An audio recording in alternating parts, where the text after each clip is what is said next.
Okay, so in this problem, this is not a traditional problem where I have a specific problem. It's more like a general approach to solving these Newtonian physics problems. Okay, when you have like a block and it's on some sort of like slope, and how do you solve for the different forces on the block? Okay, so in this case here, we have this block, and the block is in yellow, and then it's on this slope right here. So of course, the first question you want to ask yourself, and it's probably the most important thing, is how do you want to analyze this? As far as like, what is your axis is concerned, your primary axes. So you may be thinking, well, isn't this, up and down, isn't that my y, and isn't this my x here? And sure, you could do that. And so this is your x, or you can make this as your x, and then this is your y, which is fine. And you can do that, right? Let me just go back. So you could do that. You could say, put your x and y here. But if you do that, then all of your forces are all at an angle, right? So this is, and so what's happening here is there's actually a force that's pulling up on this this way. And so yeah, so you have a force here, and then there's probably in the reverse direction there's like frictional force, and then up and down, then this is the normal force, and then this happens to be gravity, right, or the weight. This happens to be weight, and so this one happens to be at an angle. This is at an angle. This is at an angle, and of course you can do that, right, using sine and cosine. But then you just have it just ends up being a mess, quite honestly. A better way of approaching this problem to make it simpler is just to make it flat. Is to say, instead of doing this, what you can do is just make it flat. Just make this this thing right here, make that the x-axis. So what it would look like is your x-axis is this, and the box is still on it like this. So the green. Let me just make this green right here. So these two green highlighted lines are the same. Okay. Now, and so then what that does is now your normal force looks like that, and your pulling force, let's say someone's pulling it, is in that direction, and let's say the frictional force is in that direction, and so now everything is nice and easy to solve here. Of course, then of course the question is where's the weight at?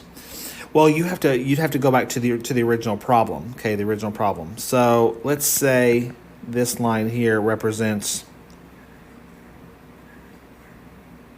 the normal force. Okay. Well, this line here, this black line, is perpendicular to your green line. It's perpendicular, right? It's perpendicular. And this is line here. Let's see that's a perpendicular line. Well, where's weight at related to that? Well, it's to the left of it. You see that's to the left. So imagine if you finish that perpendicular line,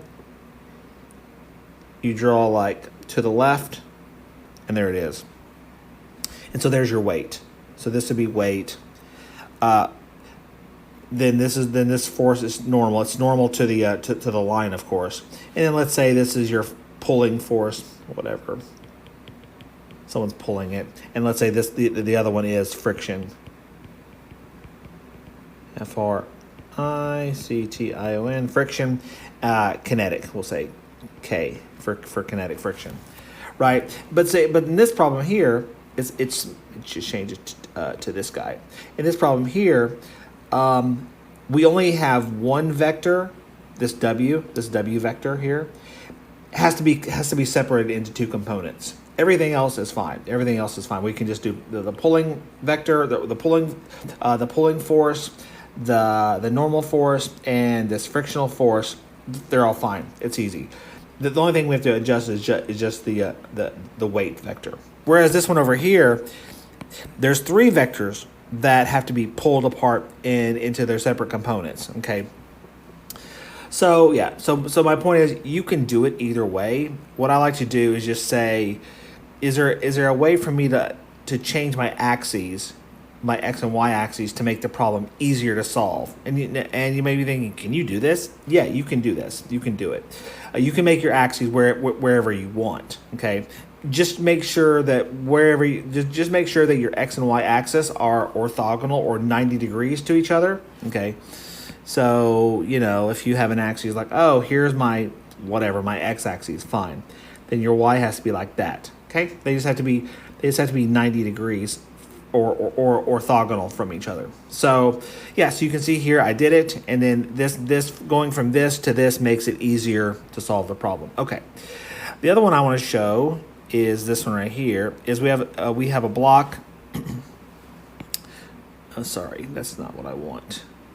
Here we have this block here, and it's on this this slope, and then there's like a pulley here, and then basically there's a rope here and it's going over it, and then there's some weight, and the weight is going to pull down. Okay, the weight's going to, so initially like someone's holding the system at rest, so nothing is moving, and then you can imagine them like moving their hands or something like that, and then releasing it from rest.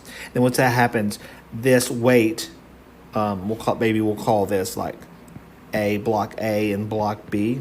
Block B is going to start, because it's heavy, it's going to, and due to gravity, it's going to pull down, and it's going to pull block B down, and obviously it'll pull block A down. And of course, you could have some kinematic questions like, how fast is it going to go? What's its velocity? How fast is it going to go from, or what time? Let's say it goes six meters per second. Well, what's the time? Like, what time will it? How much time will it take to reach 6 meters per second? All sorts of kinematic questions, right? So, but in order to solve that, you're like, okay, where are my axes at? Well, you can maybe this is my x, and this is my y. Okay, if that's true, this is your x and this is your y. So that makes the B easy to solve, but then the A is all messed up because there's a tension here, there's probably friction here, there's your normal force here. So those get messed up. And so then you may be like, let me just go back. You may be like, okay, what I'll do then is I'll make this x, hold on, I'll make this x and this y. And so then the A is pretty easy to solve. But then on B, B looks like this, because you have to use the same x and same y. And so then B becomes a little tricky. Once again, is it impossible? No. It's just, you have to ask yourself, what's the easiest way I could do? Now, the trick with this problem, and what I did to solve it in the simplest way possible, was, erase that, is let me show you something. So in B here, this B block, right, there is weight pulling it down due to gravity, right? And then there's tension is pulling it up. Okay, tension is up. That's the force on the rope, and then weight is pulling down. And then over here on A, we have, what is this? This is also tension. And then here we have, some friction due the kinetic friction. Okay, and then of course here we have, like this is the normal force. Whoops, this is the normal force. And then you could pick like right here and go down, and this is weight. Okay. So this is what this looks like. What I thought of is, first of all, anytime you have these T and T, so this T here and this T here, those are the same. That's the same force, right? Because it's the same rope. It's the same rope. So whatever tension you have here is the same tension you have here. Now, one is, let's say it's 30 newtons over here. Well, this would be negative 30 newtons, right? So the T's actually cancel each other out. So what you could do is you could say, well, what if I kind of like took B and I kind of moved it up, and I moved it up like this, and then flattened A. I took A, kind of flattened it. So I made this my x-axis. I kind of brought it down. I kind of flattened it like this. And I took B and I put it up here like this. Because if you think about it, B has two forces on it. It has tension in one direction, and the opposite direction, it has this weight force. So couldn't you just transform, and so can you just transform this one by just going this? Your block A is here, and your block B is here, okay? And then A still has, that's the friction due to coefficient. It still has the normal force. And then this is the tension, right? Going here, here, right? This is tension. And then, then of course, this one right here is your weight, right? So that makes it pretty easy. And then B right here, because if you look up here at the top, the tension is pulling in one direction, and then the opposite of the tension, the opposite of it is the weight. So you could just say, okay, I'm gonna put my weight is here, right? And so then that's it, because this weight is the opposite of this tension, just like the weight is the opposite of this tension right there. I'm just kind of putting everything basically on the same line. And so when you're done with that, you effectively let's just do this one. You effectively can get rid of that, because because the tension is positive in one direction and it's negative in the other direction, so you can get rid of it.